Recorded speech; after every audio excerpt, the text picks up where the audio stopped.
Hi hello welcome back to my channel friends. ಇವತ್ತಿನ ವಿಡಿಯೋನ miss ಮಾಡಿದೆ ನೋಡಿ. ಎಷ್ಟೋ ಜನ ಟೈಲರ್ಸ್ಗಳಿಗೆ ಈ ಥರ ಪ್ರಾಬ್ಲಮ್ಗಳು ಆಗ್ತಾನೆ ಇರುತ್ತೆ. ಅದರಲ್ಲೂ ಬಿಗಿನರ್ಸ್ ಅವರಿಗೆ ಅಂತೂ ಈ ವಿಡಿಯೋ ತುಂಬಾ ಯೂಸ್ಫುಲ್ ಆಗಿದೆ.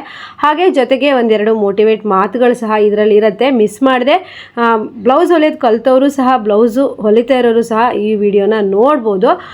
ಮತ್ತು ಹಾಗೆಯೇ ಈ ವಿಡಿಯೋನ ಸೂಕ್ಷ್ಮವಾಗಿ ಗಮನಿಸಿದ್ರೆ ನಿಮಗೆ ಬ್ಲೌಸು ಕಡಿಮೆ ಇದ್ದಾಗ, ಮೇನ್ ಪಾರ್ಟ್ ಕಡಿಮೆ ಕೊಟ್ಟಿರ್ತಾರೆ, ಬ್ಲೌಸ್ ಹೊಲಿರಿ ಅಂತ ಕೊಟ್ಟೋಗ್ತಾರಲ್ವ, ಅಂಥವರು ಈ ವಿಡಿಯೋ ನೋಡ್ಬೋದು. ಅಂದರೆ ಹೇಗಂದರೆ ಈಗೆಲ್ಲ ಬ್ಲೌಸ್ ಯಾವ ಥರ ಅಂತಂದರೆ, ನಾನು ಬ್ಲೌಸ್ ಕಟ್ಟಿಂಗ್ ಮಾಡ್ತಾ ಇದ್ದೀನಿ. ಕಟ್ಟಿಂಗ್ ಮಾಡಿಕೊಂಡು ನಿಮಗೆ ಮೇನ್ ಫ್ಯಾಬ್ರಿಕ್ಕಿಗೆ ಯಾವ ರೀತಿ ಬಟ್ಟೆನ ಉಳಿಸೋ ರೀತಿ ಇಟ್ಕೊಬೋದು, ಅಂದರೆ ತುಂಬಾ ಪ್ಯಾಚಪ್ ಕೊಡ್ದೇ ನಾವು ಯಾವ ರೀತಿ ಬಟ್ಟೆನ ಕಟ್ ಮಾಡ್ಬೋದು ಅಂತ ಈ ವಿಡಿಯೋದಲ್ಲಿ ಹೇಳ್ತೀನಿ. ಅದಕ್ಕೂ ಮೊದಲು ನಾನು ಬ್ಲೌಸನ್ನು ಕಟ್ ಮಾಡಿಕೊಂಡು ನಿಮಗೆ ನಿಧಾನವಾಗಿ ಮೇನ್ ಫ್ಯಾಬ್ರಿಕ್ ಮೇಲೆ ಯಾವ ರೀತಿ ಲೈನಿಂಗನ್ನು ಇಟ್ಬಿಟ್ಟು ಸ್ಟಿಚ್ ಮಾಡೋದು ಅಂತ ಹೇಳ್ಬಿಟ್ಟು, ಅಂದರೆ ಕಟ್ಟಿಂಗ್ ಮಾಡ್ಕೊಳ್ಳೋದು ಅಂತ ಹೇಳ್ಬಿಟ್ಟು ಹೇಳ್ತೀನಿ. ಸ್ಟಿಚ್ಚನ್ನು ಆಮೇಲೆ ಮಾಡಿದ್ರೆ ಆಯಿತು. ಫಸ್ಟು ನಾವು ಕಟ್ಟಿಂಗ್ ಯಾವ ರೀತಿ ಮಾಡ್ಕೊಳ್ಳೋದು ಅಂತ ಹೇಳ್ತೀನಿ. ಆದರೆ ನಾನು ಸ್ವಲ್ಪ ಬ್ಲೌಸ್ ಕಟ್ಟಿಂಗನ್ನು ಸ್ಪೀಡಾಗಿ ಮಾಡಿದ್ದೀನಿ. ಯಾಕಂದರೆ ಇದರಲ್ಲಿ ಇಂಪಾರ್ಟೆಂಟ್ ಮ್ಯಾಟ್ರ್ ಏನಿದೆ ಅದ್ರ ಬಗ್ಗೆ ನಾನು ಜಾಸ್ತಿ ಗಮನನ ಕೊಟ್ಬಿಟ್ಟು ಅದ್ರ ಬಗ್ಗೆ ಹೇಳಿದ್ದೀನಿ. ಹಾಗೆಯೇ ಫ್ರೆಂಡ್ಸ್, ನಾನು ಫಸ್ಟು ಲೈನಿಂಗನ್ನು ಕಟ್ ಮಾಡಿ ಇಟ್ಕೊಳ್ತೀನಿ. ಆಮೇಲೆ ಮೇನ್ ಫ್ಯಾಬ್ರಿಕ್ ಮೇಲೆ ಯಾವ ರೀತಿ ನೀವು ಇಟ್ಬಿಟ್ಟು ಕಟ್ ಮಾಡಬೇಕು ಅಂತ ಹೇಳ್ಬಿಟ್ಟು ನಾನು ಹೇಳ್ತೀನಿ. ಹಾಗೆಯೇ ಫ್ರೆಂಡ್ಸ್, ನಿಮಗೆಲ್ಲ ಗೊತ್ತಿರೋ ಹಂಗೆ ಮೇನ್ ಫ್ಯಾಬ್ರಿಕ್ ತರ್ತಾರೆ. ನಿನ್ನೆ ಒಬ್ಬರು ನನಗೆ ಅದೇ ಬ್ಲೌಸ್ ವೀಡಿಯೋ ಮಾಡಬೇಕಂತ ಇದ್ದೆ, ಅವರೇ ಬ್ಲೌಸನ್ನು ಕಟ್ ಮಾಡ್ಕೊಂಬಂದುಬಿಟ್ಟಿದ್ದಾರೆ. ಹೇಗಾಯ್ತು ಹಾಗೆ ಕಟ್ ಮಾಡ್ಕೊಂಬಂದಿದ್ದಾರೆ. ಈಗ ಟೈಲರ್ ಹತ್ರ ಸ್ಯಾರಿನೂ ತರ್ತೀವಿ, ಬ್ಲೌಸು ತರ್ತೀವಿ ಅಂದಾಗ ಟೈಲರ್ಗಳು ಕಟ್ ಮಾಡ್ತಾರೆ ಅಂತ ಹೇಳ್ಬಿಟ್ಟು ಹಾಗೆ ತರಲ್ಲ, ಅವರೇ ಹೇಗಾಯ್ತು ಕಟ್ ಮಾಡ್ಕೊಂಬಂದಿದ್ದಾರೆ. ಬಾರ್ಡ್ರಲ್ಲಿ ಕ್ರಾಸಾಗಿ ತೆಗೆದ್ಬಿಟ್ಟು ಅರ್ಧ ಬಾರ್ಡ್ರನ್ನ ತೆಗೆದುಬಿಟ್ಟಿದ್ದಾರೆ. ಮತ್ತು ಬಾರ್ಡರ್ ಬೇಕು, ಹಾಗೆ ಬ್ಲೌಸು ತುಂಬ ಪ್ಯಾಚ್ ಕೊಡಬಾರ್ದು, ನೀಟಾಗಿ ಹೊಲಿಬೇಕು, ಇಷ್ಟೆಲ್ಲ ಅವರ ಡಿಮ್ಯಾಂಡ್ಗಳಿರುತ್ತೆ. ಅಕಸ್ಮಾತ್ ನಾವು ಏನಾದರೂ ಇದರಲ್ಲಿ ಬ್ಲೌಸ್ ಹೊಲಿಯೋಕ್ಕೆ ಬರಲ್ಲ, ತುಂಬ ಕಡಿಮೆ ಇದೆ ಪೀಸು ಅಂದರೆ, ಮತ್ತು ಇನ್ನೇನೇನೋ ಹೇಳ್ತಾರೆ, ಯಾಕೆ ಬರಲ್ಲ, ಇದು ಸ್ಯಾರಿದೇ ಬ್ಲೌಸ್ ಅಲ್ವಾ, ಹೊಲಿರಿ ಬರುತ್ತೆ ಅಂತ ಹೇಳ್ತಾರೆ. ಮತ್ತು ನಾವು ಕರೆಕ್ಟಾಗಿ ಆ ಬಟ್ಟೆನೆಲ್ಲ ಅಡ್ಜಸ್ಟ್ ಮಾಡಿ ಹೊಲಿಯುವಾಗ ಟೈಲರ್ಗಳ ಕಷ್ಟ ಟೈಲರ್ಗೆ ಗೊತ್ತಿರುತ್ತೆ, ಕಸ್ಟಮರಿಗೆ ಗೊತ್ತಿರೋದಿಲ್ಲ. ಅವರಿಗೆ ಗೊತ್ತಿರೋದು ಒಂದೇ, ನಾವೇನಾದರೂ ಸ್ವಲ್ಪ ದುಡ್ಡು ಜಾಸ್ತಿ ಹೇಳಿದರೆ ಅವರಿಗೆ ಇಷ್ಟು ದುಡ್ಡಾ ಅಂತ ಕೇಳ್ತಾರಷ್ಟೇ. ಆದರೆ ಅದು ಹಿಂದೆ ನಮ್ಮ ಕೆಲಸ ಎಷ್ಟಿರುತ್ತೆ ಅಂತ ಹೇಳ್ಬಿಟ್ಟು ಟೈಲರಿಂಗ್ ಕೆಲಸ ಮಾಡೋರಿಗೆ ಗೊತ್ತಿರುತ್ತೆ. ಫ್ರೆಂಡ್ಸ್, ಮೊದಲೆಲ್ಲ ನಾವು ಟೈಲರಿಂಗ್ ಕಲಿತ ಟೈಮಲ್ಲಿ ತುಳಿದು ಹೊಲಿಬೇಕಿತ್ತು. 22-23 ವರ್ಷದ ಹಿಂದೆ. ಮೋಟ್ರೆಲ್ಲ ಸ್ವಲ್ಪ ವರ್ಷ ಆದಮೇಲೆ ಬಂದಿರೋದು. ಆಗ ಪ್ಯಾಚ್ ಕೊಡಬೇಕಾದ್ರೆ ಒಂದು ಸಿಟ್ಟು ಬರ್ತಿತ್ತು. ಅಷ್ಟಿಷ್ಟಲ್ಲ, ನಾವು ಫಸ್ಟ್ ಟೈಲರಿಂಗ್ ಕಲಿತಾಗ ಸಾದಾ ಬ್ಲೌಸ್ ಅಂದರೆ ಕ್ಯೂನಿ ಪೀಸಲ್ಲಿ ಬ್ಲೌಸನ್ನು ಹೊಲಿಸ್ತಾ ಇದ್ರು. ನೆಕ್ಸ್ಟ್ ಹಾಗೇ ಕಾಲ ದಿನ ಕಳೀತಾ ಲೈನಿಂಗ್ ಬ್ಲೌಸ್ ಅಂತ ಬಂತು. ಯಾವುದೇ ಸ್ಯಾರಿ ತೊಗೊಂಡ್ರು ಅದಕ್ಕೆ ಲೈನಿಂಗ್ ಹಾಕ್ಬಿಟ್ಟು ಸ್ಟಿಚ್ ಮಾಡಬೇಕು. ಹೀಗೆ ಮುಂದುವರಿತಾ ಬಂದಾಗ ಈಗಂತೂ ಯಾವುದೇ ಸ್ಯಾರಿ ತೊಗೊಂಡ್ರು ಅದಕ್ಕೆ ಬ್ಲೌಸನ್ನು ಹೊಲಿಸ್ತಾರೆ. ಮ್ಯಾಚಿಂಗ್ ಬ್ಲೌಸ್ ಬೇಕೇ ಬೇಕು. ಆಗಲ್ಲ ಅಂತ ನಾವು ಯಾವುದೇ ಕಾರಣಕ್ಕೂ ಹೇಳೋಂಗಿಲ್ಲ. ಹಾಗಾಗಿ ನಾವು ಈಗ ಕಸ್ಟಮರ್ ಆ ಥರ ಕೊಟ್ಟಾಗ ನಾವು ಆಗಲ್ಲ ಅಂಥೇಳಿ ಕಸ್ಟಮರ್ನ ವಾಪಸ್ ಕಳಿಸೋದಕ್ಕೂ ಆಗಲ್ಲ, ಕಸ್ಟಮರ್ನ ಕಳ್ಕೊಳ್ಳೋಕ್ಕೂ ಆಗಲ್ಲ ಅಲ್ವಾ. ಹಾಗಾಗಿ ನಾವು ಕೆಲವೊಂದು ಟೆಕ್ನಿಕ್ಕನ್ನು ಕಂಡುಹಿಡಿಬೇಕು. ಅದನ್ನೇ ನಾನು ಇವತ್ತು ಈ ವಿಡಿಯೋದಲ್ಲಿ ಹೇಳ್ಕೊಡ್ತೀನಿ. ನೀವು ವಿಡಿಯೋನ ಕೊನೆವರೆಗೂ ಫಾಲೋ ಮಾಡಿದ್ರೆ ಬಿಗಿನರ್ಸ್ ಅವರಿಗೆ ಬ್ಲೌಸ್ ಕಟ್ಟಿಂಗ್ ಮಾಡುವಾಗ ಬಟ್ಟೆ ಸಾಕಾಗ್ತಾ ಇಲ್ಲ, ನನಗೆ ಬಟ್ಟೆ ಸಾಕಾಗ್ದೇ ಕಟ್ಟಿಂಗ್ ಮಾಡೋದು ಹೇಗೆ ಅಂತ ಗೊತ್ತಾಗ್ತಾ ಇಲ್ಲ, ಮೇನ್ ಫ್ಯಾಬ್ರಿಕ್ ತುಂಬ ಕಡಿಮೆ ಬಂದುಬಿಟ್ಟಿದೆ, ಏನಪ್ಪ ಮಾಡೋದು ಅನ್ನೋರು ಈ ವಿಡಿಯೋನ ಪೂರ್ತಿಯಾಗಿ ನೋಡ್ಬೋದು. ವಿಡಿಯೋ ನಾನು ತುಂಬ ನಿಧಾನವಾಗಿ ಯಾವ ರೀತಿ ಇಟ್ಕೊಂಡು ಹೊಲಿಬೇಕು, ಅಲ್ಲ ಕಟ್ ಮಾಡಬೇಕು, ಸಾರಿ ಫ್ರೆಂಡ್ಸ್, ಕಟ್ ಮಾಡಬೇಕು ಅಂತೇಳಿ ನಾನು ಈ ವಿಡಿಯೋದಲ್ಲಿ ಹೇಳ್ತೀನಿ. ಹಾಗೆ ಫ್ರೆಂಡ್ಸ್, ನಾವು ಟೈಲರ್ಗಳ ಕೈಯಲ್ಲಿ ಬಂದಾಗ ಹೇಗಿರೋ ಬಟ್ಟೆನ ಎಷ್ಟು ಅಂದವಾಗಿ ಚಂದವಾಗಿ ಮಾಡಿಕೊಡ್ತೀವಲ್ವ, ನಮ್ಮಲ್ಲಿ ಇರೋವಂಥ ಕಲೆ ಅದು ನಮಗೆಗಿಂತನೂ ಕಸ್ಟಮರ್ಗೆ ಗೊತ್ತಾಗಬೇಕು. ಅಪ್ಪ ಪರವಾಗಿಲ್ಲ, ಇಷ್ಟು ಬಟ್ಟೆಯಲ್ಲಿ ಸ್ಟಿಚ್ ಮಾಡಿ ಕೊಟ್ಟಿದ್ದಾಳೆ ಅಂತೇಳ್ಬಿಟ್ಟು. ಹಾಗೆಯೇ ಎಷ್ಟೋ ಕಸ್ಟಮರ್ಗಳಿಗೆ ಹೀಗಲ್ಲ, ಹಾಗೆ ಹೊಲಿಸ್ಕೊಳ್ಳಿ, ಹಾಗೆ ಚೆಂದ ಕಾಣುತ್ತೆ, ಈಗ ಚೆಂದ ಕಾಣುತ್ತೆ ಅಂತ ನಾವು ಹೇಳಿರ್ತೀವಿ. ಅದು ಒಂದೊಂದ್ಸಲಿ ಕಸ್ಟಮರಿಗೆ ಹೊಲಿದಾದ್ಮೇಲೆ ಅನಿಸುತ್ತೆ, ಹೌದಲ್ವಾ, ಇದು ನಾನು ನಾರ್ಮಲ್ ಅಂತ ಅಂದ್ಕೊಂಡಿದ್ದೆ, ಇಷ್ಟು ಚೆನ್ನಾಗಿ ರೆಡಿಯಾಗಿದೆ, ನೀವು ಹೇಳಿದ್ದಕ್ಕೆ ಈ ರೀತಿ ಸ್ಟಿಚ್ ಮಾಡಿಸ್ತೆ ಅಂತೇಳ್ಬಿಟ್ಟು ಒಬ್ಬೊಬ್ಬರು ಕಸ್ಟಮರ್ ಖುಷಿ ಪಡ್ತಾರೆ. ಹಾಗೆ ಫ್ರೆಂಡ್ಸ್, ನಮ್ಮಲ್ಲಿ ಬಟ್ಟೆ ಬರುವಾಗ ಹೇಗಿರುತ್ತೆ, ಕೊಡುವಾಗ ನಾವು ಅದನ್ನು ಎಷ್ಟು ಅಂದವಾಗಿ ಚಂದವಾಗಿ ಮಾಡಿಕೊಡ್ತೀವಲ್ವ. ಹಾಗೆಯೇ ಇವಾಗೆಲ್ಲ ಬಟ್ಟೆನೂ ಕಟ್ಟಿಂಗ್ ಆಯಿತು. ಬೆಲ್ಟ್ ಪಟ್ಟಿ ಆಗಿರ್ಬೋದು, ಸ್ಲೀವ್ ಆಗಿರ್ಬೋದು, ಫ್ರಂಟ್ ಬ್ಯಾಕು, ಇದನ್ನು ಯಾವ ರೀತಿ ನಾವು ಮೇನ್ ಫ್ಯಾಬ್ರಿಕ್ ಮೇಲೆ ಇಟ್ಟು ಕಟ್ ಮಾಡಬೇಕು ಅನ್ನೋದನ್ನು ನೋಡೋಣ. ಹಾಗೆ ಲೈನಿಂಗ್ ಎಲ್ಲ ಕಟ್ಟಿಂಗ್ ಆಯಿತು. ನಾವಿನ್ನು ಏನು ಮಾಡಬೇಕು ಅಂತಂದರೆ ಮೇನ್ ಫ್ಯಾಬ್ರಿಕ್ಕು ಯಾವ ರೀತಿ ಇದೆ ಅಂತ. ಫ್ರೆಂಡ್ಸ್, ನೀವು ಮರೀದೇ ಒಂದು ಕೆಲಸ ಮಾಡಬೇಕು. ಲೈನಿಂಗನ್ನು ಆದಷ್ಟು ನೀವು 1 ಮೀಟರ್ ಅಥವಾ 1.25 ಮೀಟರ್ ತಂದ್ಕೊಳ್ಳಿ.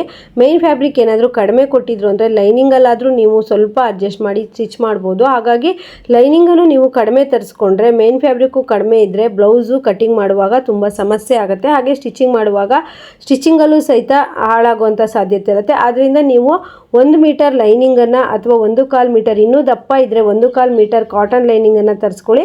ಬಿಗಿನರ್ಸ್ ಏನಾದರೂ ಈ ಕಟ್ಟಿಂಗು ಸ್ಟಿಚಿಂಗ್ ಕಲಿತಾ ಇದ್ದರೆ ಆದಷ್ಟು ಕಾಟನ್ ಲೈನಿಂಗಿಂದಲೇ ನೀವು ಬ್ಲೌಸನ್ನು ಕಟ್ಟಿಂಗ್ ಮಾಡಿ ಸ್ಟಿಚಿಂಗ್ ಮಾಡಿ. ಯಾಕಂದರೆ ಬಿಗಿನರ್ಸ್ ಅವರಿಗೆ ಬ್ಲೌಸು ಕರೆಕ್ಟಾಗಿ ಅವ್ರಿಗೆ ಇನ್ನೂ ಕೈ ಕೂತಿರಲ್ಲ. ಆದ್ದರಿಂದ ನಾನು ಹೇಳೋದು ಕಾಟನ್ ಲೈನಿಂಗನ್ನೇ ನೀವು ಉಪಯೋಗಿಸಿ ಅಂತ ಹೇಳ್ಬಿಟ್ಟು. ಈಗ ನಾವು ನೋಡಿ ಮೇನ್ ಫ್ಯಾಬ್ರಿಕಲ್ಲಿ ನಾವು ಫ್ರಂಟು ಬ್ಯಾಕು ಕಟ್ ಮಾಡಬೇಕು. ಯಾವ ರೀತಿ ಅಂತೇಳಿ ಬಾರ್ಡರ್ ಬೇಕಂತೆ ಅವರಿಗೆ ಬಟ್ಟೆನ ಸೇವ್ ಮಾಡ್ಕೊಬೋದು, ಆರಾಮಾಗಿ ಸ್ಟಿಚ್ ಮಾಡ್ಬೋದು ಅಂತ ಹೇಳ್ಬಿಟ್ಟು ಈ ವಿಡಿಯೋದಲ್ಲಿ ಹೇಳ್ತೀನಿ. ನೋಡಿ, ಫಸ್ಟು ಬ್ಯಾಕ್ ಪಾರ್ಟ್ ಇರುತ್ತಲ್ವ, ಬ್ಯಾಕ್ ಪಾರ್ಟ್ ನಾವು ಸ್ಲೀವನ್ನ ಕಟ್ ಮಾಡಿ ತಗೊಂಡ್ವಿ. ಸ್ಲೀವ್ ಕಟ್ ಮಾಡಿ ತಗೊಂಡ್ಮೇಲೆ ಬ್ಯಾಕಲ್ಲಿ ಬಾರ್ಡ್ರು ಬೇಕು ಅಂತ ಹೇಳ್ತಿರ್ತಾರಲ್ವ, ಫಸ್ಟು ನೀವು ಈ ರೀತಿ ಬ್ಯಾಕ್ ಪಾರ್ಟನ್ನು ಇಟ್ಕೊಳ್ಳಿ. ನೆಕ್ಸ್ಟ್ ಬಂದ್ಬಿಟ್ಟು ಈ ರೀತಿ ಇಟ್ಕೊಳ್ಳಿ. ಈ ಕಡೆ ಇಷ್ಟು ಉಳಿಯೋದು ಪಟ್ಟಿಗಾಗತ್ತೆ. ಅದೇ ನೀವು ಕಟ್ ಮಾಡುವಾಗ ಈ ತಪ್ಪು ಮಾಡಿಕೊಂಡ್ರೆ, ಅಂದರೆ ಕೆಲವರಿಗೆ ತುಂಬಾ ಅಂದರೆ ತುಂಬ ದಪ್ಪ ಉದ್ದ ಇರೋರಿಗೆ ಏನಾಗುತ್ತೆ ಅಂತಂದರೆ ಬಟ್ಟೆನೇ ಸಾಕಾಗೋದಿಲ್ಲ. ಆವಾಗ ನೀವು ಈ ರೀತಿ ಇಟ್ಕೊಂಡು ಕಟ್ ಮಾಡಿಕೊಂಡ್ರೆ ಈ ಕಡೆ ಇಷ್ಟು ಪಟ್ಟಿಗೆ ಉಳಿಯುತ್ತೆ. ನೀವು ಆದಷ್ಟು ಲೈನಿಂಗನ್ನು ನೀವು ಸ್ವಲ್ಪ ಜಾಸ್ತಿ ಬಟ್ಟೆ ತಗೊಂಡ್ರೆ ನೀವು ಆರಾಮಾಗಿ ಮೇನ್ ಫ್ಯಾಬ್ರಿಕ್ಕು ಚಿಕ್ಕದಾಗಿದ್ರೂ ಸಹಿತ ಆರಾಮಾಗಿ ಈ ಥರ ಕಟ್ ಮಾಡ್ಕೊಬೋದು. ನೋಡಿ, ಇದು ಗೊತ್ತಾಯ್ತಲ್ವಾ, ಈ ಕಡೆ ಹೇಗಿದ್ರು ಓಪನ್ ಸೈಡ್ ಅಲ್ವಾ, ಹೀಗೆ ಬರುತ್ತೆ ನೋಡಿ. ಈ ರೀತಿ ಆರಾಮಾಗಿ ನೀವು ಬಟ್ಟೆ ಉಳಿಸ್ಕೊಂಡು ಕಟ್ ಮಾಡ್ಕೋಬೋದು. ಇಷ್ಟು ಬಟ್ಟೆ ಆರಾಮಾಗಿ ಉಳಿಯುತ್ತೆ. ಬೆಲ್ಟ್ ಪಟ್ಟಿಗೆ ಆರಾಮಾಗಿ ಸಾಕಾಗತ್ತೆ. ಕೆಲವರಿಗೆ ಈ ಟ್ರಿಕ್ಸು ಗೊತ್ತಿರೋದಿಲ್ಲ, ಅವರು ಬಟ್ಟೆ ಸಾಲದೇನೆ ತುಂಬಾ ಕಷ್ಟಪಡ್ತಾರೆ. ಅಥವಾ ಬಿಗಿನರ್ಸರಿಗೆ ಈ ಒಂದು ಟ್ರಿಕ್ಸು ಗೊತ್ತಿರೋದಿಲ್ಲ, ಹೇಗಪ್ಪ ಹೊಲಿಯೋದು, ಬಟ್ಟೆ ಸಾಕಾಗ್ತಿಲ್ಲ ಅಂತ ಹೇಳ್ಬಿಟ್ಟು ಯೋಚನೆ ಮಾಡ್ತಾರೆ. ನೋಡಿ, ಇದು ಫ್ರಂಟ್ ಪಾರ್ಟ್ ಇರುತ್ತಲ್ಲ, ಕೆಲವು ಸತಿ ಫ್ರಂಟಲ್ಲಿ ಉಲ್ಟಾ ಪಲ್ಟಾ ಹೊಲಿದು ಬಿಡ್ತಾರೆ. ಅಂದರೆ ಒಂದೇ ಸೈಡಿಗೆ, ಎರಡೂ ಒಂದೇ ಸೈಡಿಗೆ ಹೊಲಿದು ಬಿಡ್ತಾರೆ. ಆವಾಗ ನೀವು ಈ ಥರ ಲೈನಿಂಗ್ ಮೇಲೆ ಈ ಥರ ಹಾಕೊಂಡಾಗ ಕರೆಕ್ಟಾಗಿ ಬರುತ್ತೆ. ಈ ಲೈನಿಂಗನ್ನು ಸಹಿತ ನೀವು ಈ ಥರ ಕಟ್ ಮಾಡ್ಕೊಂಬಿಡಿ. ಈ ಲೈನಿಂಗ್ ಸಹ ಈ ರೀತಿ ಕಟ್ ಮಾಡಿಕೊಂಡ್ರೆ ಫಸ್ಟಿಗೆ ನೀವು ಬಟ್ಟೆ ಹೊಲಿಯೋದಕ್ಕೆ ಕೂತ್ಕೊಳ್ಳೋಕ್ಕಿಂತ ಮೊದಲೇ ನೀವು ಈ ರೀತಿ ಇಟ್ಕೊಂಬಿಡಿ, ಯಾವ್ಯಾವ ಸೈಡು ಅಂತ ಹೇಳ್ಬಿಟ್ಟು. ನಾನು ಟೈಲರಿಂಗ್ ಕಲಿಸುವಾಗೂ ಅಷ್ಟೇ ಒಂದೇ ಸೈಡ್ ಹೊಲಿದು ಬಿಡ್ತಿದ್ರು. ಈ ಥರ ಕಟ್ ಮಾಡಿಕೊಂಡು ಗುಂಡ್ ಪಿನ್ನನ್ನು ಹಾಕ್ಕೊಂಡು ಇಟ್ಕೊಂಡ್ರೆ ಕರೆಕ್ಟಾಗಿ ಬರುತ್ತೆ. ಇದು ಬೆಲ್ಟ್ ಪಟ್ಟಿಗೆ, ಎರಡೂ ಪಟ್ಟಿಗೂ ಇದು ಸಾಕಾಗತ್ತೆ. ಹಾಗೆಯೇ ಇದು ಬ್ಯಾಕಿಗೆ ಇದು ಕರೆಕ್ಟಾಗಿ ಬರುತ್ತೆ. ಎಷ್ಟೇ ಕಡಿಮೆ ಕೊಟ್ಟರು, ಎಷ್ಟೇ ದಪ್ಪ ಇದ್ರೂ ಸಹಿತ ಆರಾಮಾಗಿ ನೀವು ಹೊಲಿಬೋದು. ಇದು ಸ್ಲೀವ್ಗಾಯಿತು.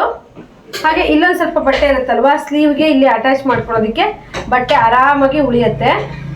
ನೋಡಿ, ಇಲ್ಲೊಂದು ಸ್ವಲ್ಪ ಬಟ್ಟೆ ಇದೆ. ಕೆಲವರಂತೂ ತುಂಬ ದಪ್ಪ ಇರ್ತಾರೆ, ಹಾಗೆ ಬಟ್ಟೆ ಕಡಿಮೆ ಕೊಟ್ಟಿರ್ತಾರೆ, ಅಂದರೆ ಮೇನ್ ಫ್ಯಾಬ್ರಿಕ್ ಕಡಿಮೆ ಇರುತ್ತೆ, ಅಂಥವರಿಗೆ ಸಾಕಾಗೋದೇ ಇಲ್ಲ.